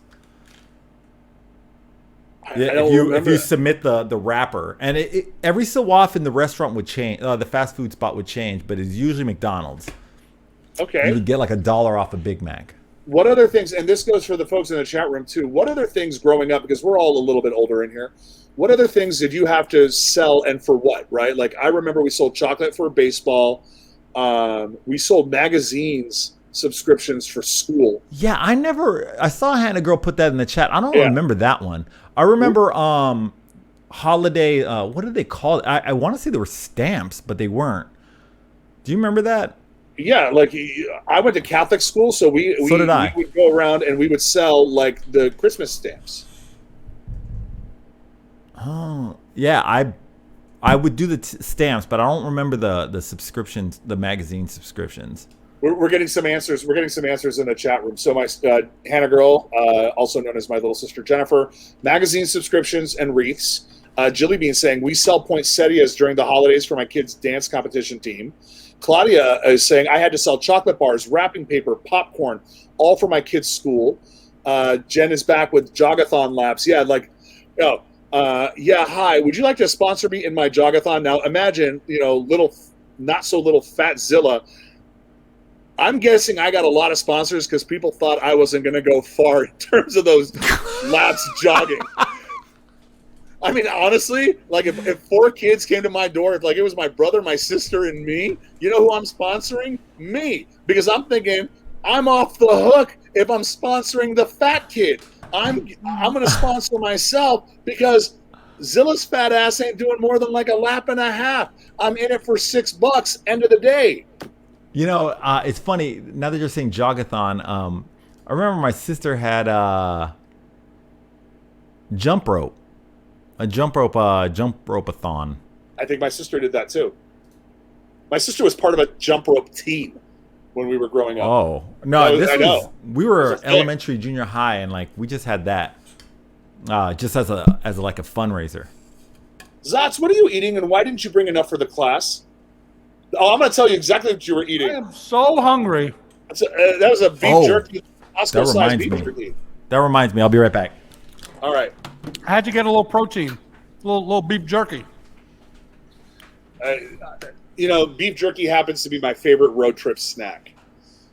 Yeah. What do you get on a road trip? You're driving to Arizona to come see me. You got 5 hours in the car. What are you getting? Big bottle of water. Probably some sort of a iced coffee beverage. Definitely a thing of jerky. That goes without saying. Yep. I happen to be the flavor I like is the sweet hot. I like a little sweet, like a little spicy. The sweet hot. I like sweet hot. And then what else? Probably something salty.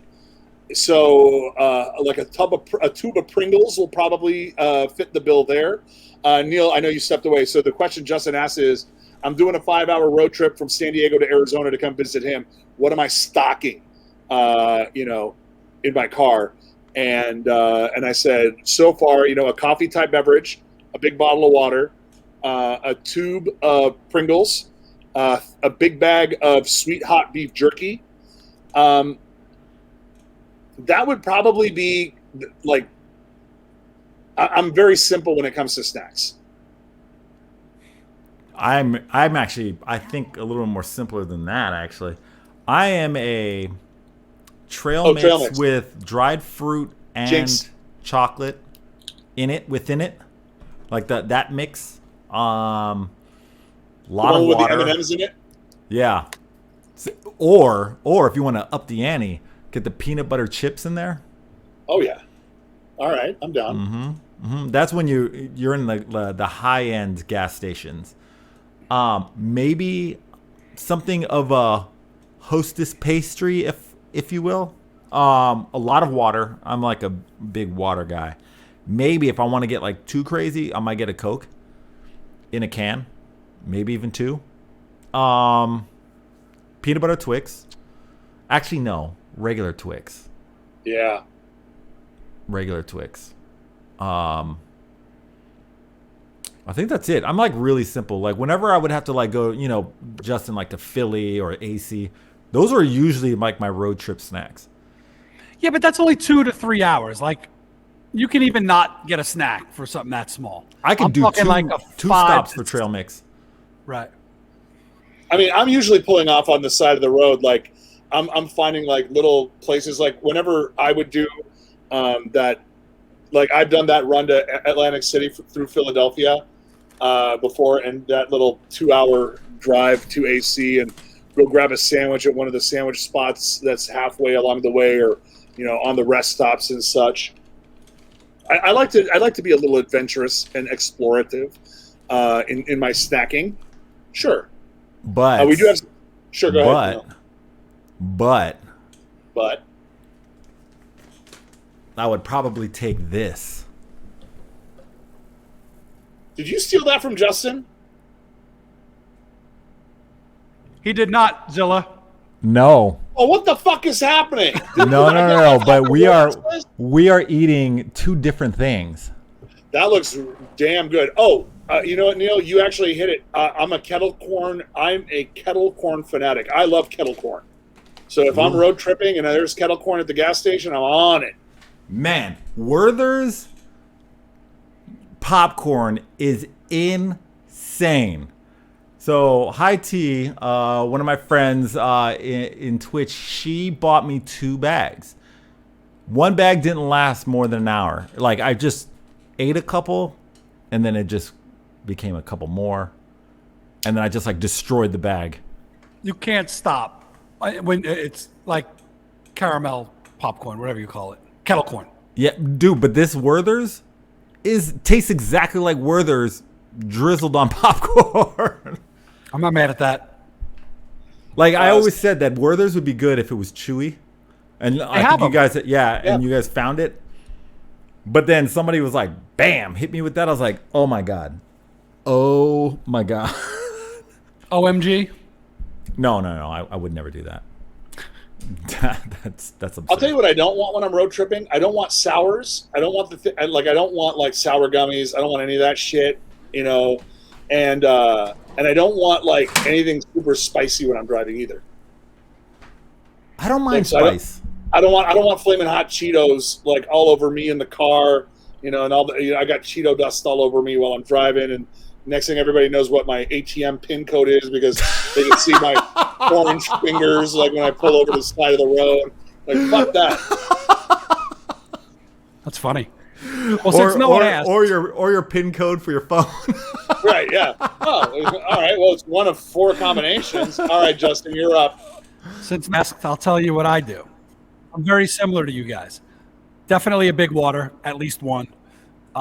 Definitely a giant coffee. I normally stop 2 or 3 times because, as you know, I drink like 15 cups of coffee a day. I always go with most of the time, a teriyaki jerky. But sometimes I'll go with like a spicy and sweet, depending on what they have and what version they have. Sour Patch watermelons, if they have them. Reese's Pieces, which I never eat any other time except when I'm on a road trip. And then the one, like, you got to get something from like each category. So like a chocolate, a sweet, some kind of sort of chocolate isn't a sweet? Okay. No, they're different. Okay. And then what I normally get from the chip family is the Bugles. Oh, Ew. yeah. I hate Bugles. The only time ever is on a road trip where I would eat Bugles, but they are great. It is an underrated snack. Bugles is a very underrated snack. I'm a big fan. You ever do that when you were a kid? You put the Bugles on your fingertips, and you look like you have monster hands. Yes. Jen, the worst candy Sour Patch is the watermelon? Oh my God! No way. No way. The watermelons are amazing. Okay, cool. Good conversation. Well, no, I'm reading some of the things in the chat room. Sorry. For me, it's the Haribo sour Coke bottles. Yeah, I don't like the best. I like the Haribo gummy cherries. The gummy cherries. I'm not saying that they're bad. They're not. They're good. They're good. I like Swedish Fish. Swedish Fish are amazing. That's a good. Swedish Fish are definitely good road trip or flight food. By the way, all of the things that I named are also appropriate for whenever I get on a plane. Oh, I feel like Peanuttles. What? Peanuttles are always on my road trip list. What is a peanuttle? Peanuttles, a toffee covered peanut. It's a brand. It's a brand of. It's like like. When I get like peanuts or like I want that sweet and salty, I'll get like the honey roasted peanut. But Peanuttles, it's in a like a copper-colored bag, and they are freaking delicious. Big fan. And I think I know the answer to this. Sure. Twizzlers or Red Vines? Oh man, I was gonna say Swedish Fish are the Twizzlers of fish candies. Really? You're not a fan? What are fish No. candies? I What feel other than attacked. Swedish Fish? Then It they is have like the the Twizzlers It's shaped the as only fish. fish candy. Wait, Zilla, you like Twizzlers better than Red Vines? No, Red Vines all day. Yeah. Of course, because you're West Coast. You're wrong, but I knew you would say that. Yeah, red vines all day. Oh God. Listen, Okay, I grew I grew up in my old man's liquor store, and so my old man had a liquor store, and we always had the barrel, like the industrial sized barrel of licorice for sale right there at the cash register, which also meant the giant me just standing there at the cash register feeding my face with red vines. So Twizzlers are a little too soft in terms of texture for me. You guys ever bite the ends off and then like use it as a straw in your Coca-Cola so that you would have like Oh, the flavor hell of yeah. a flavor of a cherry Coke? The shitty part not- about it is after you drank it, that red vine gets super hard. Yeah. Yeah. Pause. Nope. I'm a fan of black licorice too. Weird enough. What Oh, Fuck. I almost jumped out the window just after hearing that. Right when you said it, it sounded like it was going in slow Look, motion. I was like, With no. It's not like I would go out and search for it, and it's not what it would be my first choice. But if it's around, like what are the not Mike and Ike's, but what's the other one? The pink Mike and white Ike's are ones. incredible. What's Good and the Plenty's? other? Good and Plenty. The good and plenty. It's a candy covered licorice. I'm a big fan of Mike and Ike. Yeah, I feel like Good and Plenty's were the bootleg Mike and Ike's. Just like Dots and Juji Fruits. Yeah, they were always the when you were trick or treating. Good and Plenty's were always one of the last candies that were ever consumed. Still better than a baked potato. You had to turn into the Halloween episode to understand what that reference was. Yeah, folks. that as an You want- adult, you want I would to go to know that that? house. I didn't hear you. What was it? I said it's still better than a baked potato. And then I was telling people yeah. like if they didn't know the reference, you have to go back and listen to the Halloween show in order to figure out what that's all about. And that's all I'm gonna say about that. I have like this giant screen. It's like probably 30 inches because I'm old and I can't see anything. And like I have you don't certain need to brag. windows like up on like I have this window here and then I have some notes over there and that. But there's one section of my screen that's just desktop and it's like 20 fucking Bernie memes right now.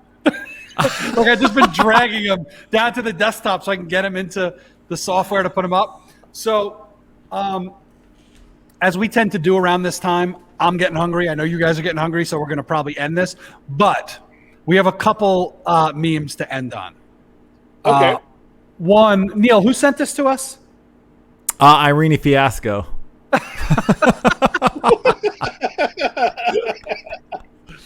Oh, God. And then our good friend and guest of the show, Stephen Malley, just sent me this one. If it doesn't knit, you must have quit. Oh, God. Well, I mean, we didn't even talk about like what a historic week this was. Like, it feels like it feels like, things got taken down a notch, like not everyone wants to kill each other. At least it doesn't feel that way yet. I thought there was going to be some fireworks on Wednesday, but nothing. So that's good. What I was don't your like best part of the entire day? Garth Brooks. What? Yeah, he lost a few fans. I'm gonna tell you that friggin' there's a whole lot of people in Redneck Nation that are not fans of Garth Brooks anymore. Oh yeah, but no, I just liked, he went, he gave respect to all the presidents that were there. Like, it was just, I thought he was funny. He didn't take it too seriously. Like, I don't know. I think it was a good, not icebreaker or anything like that, but like, it was cool to like see some fun. I don't know. It seemed like he was enjoying it. Garth Brooks. Wow. And I'm not a Garth Brooks fan. Although, what's that song? His like most famous song? I do like one of it. Yeah. Yes. Wait, is that him? Yeah. I got friends in low places. Yeah. It's a great song. It's like one of the 3 country songs I can tolerate. The other one's Achy Breaky Heart, obviously. You're just pulling out all the hits. Yeah. So yeah, and I forget her name, the poet. Yeah. I thought she was pretty phenomenal. incredible. Yeah, pretty cool. Yeah, I heard overnight her Instagram went from 100,000 to like I think it was like 2.5 million. 2.7, yeah. Fucking crazy. Yeah. Amanda Gorman. Amanda Gorman. Yeah. Good for her. It was also so here I am in my mid 40s, and to see someone of that age, that like someone that's involved in the process, that's passionate about having a voice, the strength that she conveyed, just all of that strength and power in someone all of 22 years of age was rather inspiring. I think that if there's an age where you feel as a human being that you are capable of doing anything and changing the world, that's the wheelhouse of that age group right there. And seeing a young person like that actually does believe that they can make this world a better place, for someone who's a little bit older, makes me feel good that there's like this world is going to be left in good hands so long as there are people like her out there. Didn't she say she's going to be president one day? Something like that? I hope so. Why shouldn't she? Why shouldn't she, right? And she's obviously intelligent. Went to Harvard. Well, you don't have to be intelligent to go to Harvard, but it helps. No, I look at Jared Kushner. That's obviously true. He went to Harvard. The guy's dumb as a rock. Okay. Moving on. What about you, Zilla? What was your favorite part of the show, of that whole inaugural celebration? I guess I think he's gonna say Gaga. My favorite part was when the guy walked up and put his hand on the Bible and said, "I, Joseph Robinette Biden Jr., do solemnly swear to protect and defend the Constitution of the United States against all enemies, foreign and domestic. So help me God." That was my favorite part. Did he say his middle name really Robinette? Yeah, his middle name is Robinette Jr. Joseph Robinette Jr. Joseph Robinette Biden Jr. What would you have done if he said foreign and then looked at the cameras, like out into the crowd, and domestic? Yeah, and domestic. Grabs the cameras like. That was my favorite part. My sister brought up a couple of things that she thought was great. Dude, for all the sneakerheads, there were some serious shoes on display during that inauguration. Part of the Harris party was rocking, the Air Dior, the Jordan Diors. One of Biden's granddaughters were rocking some retro Jordan 1s. I thought that was that's great. Put some youth in there. It put some youth on it. I don't know if you guys noticed, but Bernie Sanders was there. Just sat in a chair, not giving a fuck. I thought that was pretty awesome. I mean, look at Bernie. He showed up with a coat that looked like he got it from the Burlington Coat Factory. Well, no, that was a Burton jacket. It was a Burton. Wait, really? Yeah. He's from Vermont. Burton's from Vermont, but that was a Burton coat. Well, so is Burlington Coat Factory. Yeah. But no, it was somebody did a breakdown of what it was. That was a Burton coat.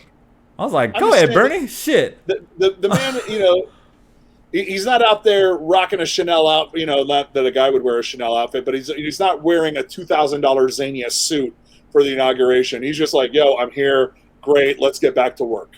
I mean, he definitely had a suit on under it.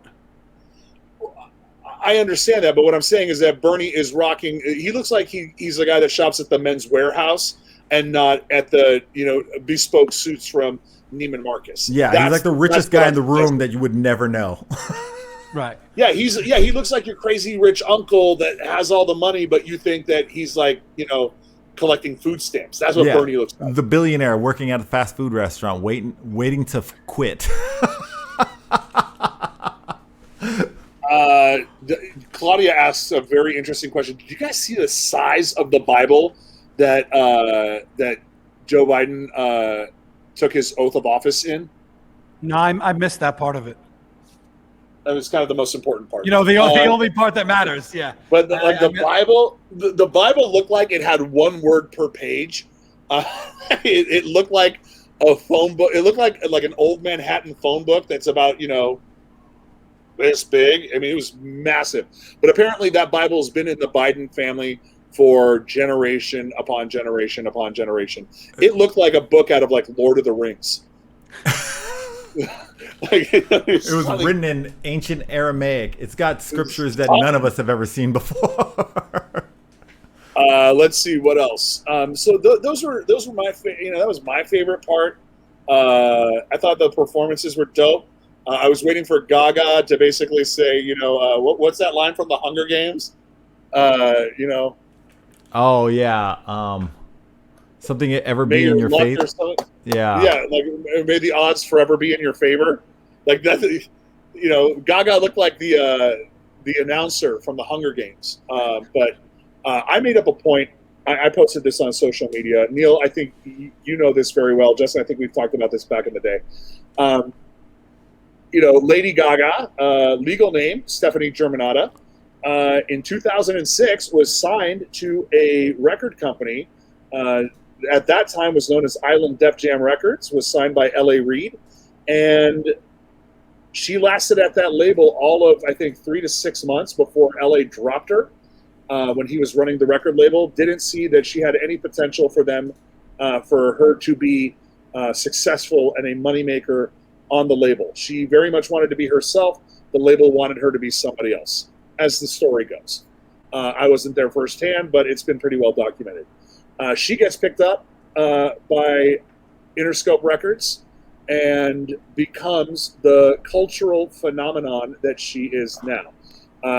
So like I said in my Facebook post, and like I'm saying right now, man, oh man, don't ever let anybody tell you that you can't do whatever it is that you've got in your heart to do.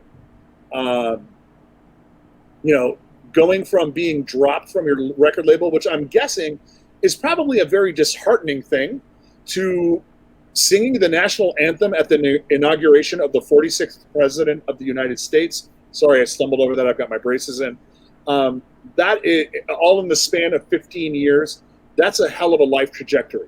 So, and I think that's something that everybody, regardless of political affiliation, where you are on that spectrum, that you could take away is that it doesn't matter what everybody else's politics are if you are personally not happy and amazing with your work. So put in the work, grind it out, and don't let anybody stop you. And you too can be performing in front of the President of the United States. Thanks for coming to my TED Talk. Hey. And on that note, I think it's time we end. I'm not going to do a grind to my gears because I was a ray of positivity today, and I don't want to ruin it. Yes, you were. So I think we need to raid somebody. Yeah, that's what I'm looking at. Anyone that you want, that you would like to, Neil? Some of our friends are up there. We got Flips, Heavy, Karma, Fly, Fader, and Shoney. Shoney Pony. Yeah, let's go Shoney Pony. Okay. While Justin sets that up, ladies and gentlemen, this has been the Old Guy in the Club podcast. My name is Rob Zilla, along with Neil Jackson and the Old Guy. His name is Justin Zotz. This show airs live each and every Friday on twitch.tv/White Label Agency, 5 p.m. Pacific, 8 o'clock Eastern. Replays wherever you get your podcasts. If you haven't done so, like and subscribe. Get those notifications. We love you. Thanks for being the best part of this show. We will see you next Friday. Let's go rating. Oh, yeah. Okay.